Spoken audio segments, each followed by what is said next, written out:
Naitwa Ephraim Mafuru, mkurugenzi mkuu wa Bodi ya Utalii Tanzania.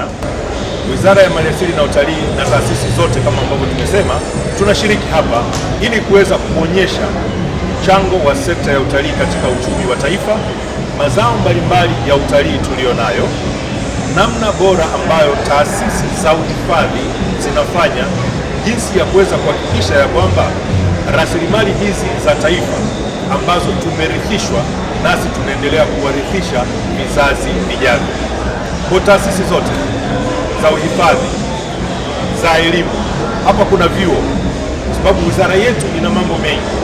Kuhifadhi ni kitu kimoja, kutangaza ni kitu kingine, lakini pia kujenga uwezo wa wadau wa sekta ya uhifadhi na utalii yanafanyika katika viwanja hivi vya Sabasaba.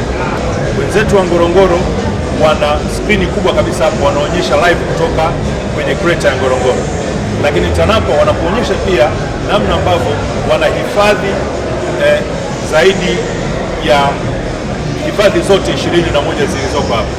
Lakini taasisi ya TAWA pia ipo, chuo cha utalii kiko hapa, makumbusho ya taifa wako hapa, lakini kuna vyuo vingine, chuo chetu cha Iringa, vyuo vyetu vya Moshi, vyuo vyetu vya Arusha, vyuo vyetu vilivyoko huko Mwanza, vyuo vyetu viko huko Sekamaganga, wote wako hapa kwa ajili ya kutoa taarifa hizi.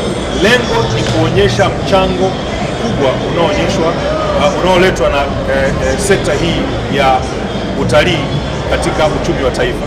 Matukio makubwa yanayokuja, matukio kama ya michuano ya AFCON, ndani ya viwanja hivi vya Sabasaba tunatoa taarifa za tumejiandaje kama sekta kupokea wageni wengi watakaokuja kwa ajili ya michuano ya AFCON mwakani. Lakini pia kuna mkutano mkubwa wa mabunge duniani, zaidi ya wageni 1500 watakuja mwezi wa 10 jijini Arusha na hapa Tanzania. Tunatoa taarifa na tunatoa wito kwa Watanzania wengi waweze kujiandaa kupokea ugeni huu mkubwa ambao utaleta mchango mkubwa katika uchumi wa taifa. Lakini kuna mashindano ya urembo ya dunia yatakayofanyika mwakani. Tujiandae kama nchi kupokea wageni wengi ili wanapokuja hapa nchini watumie fedha zao na mchango wa sekta ya utalii uweze kuongezeka.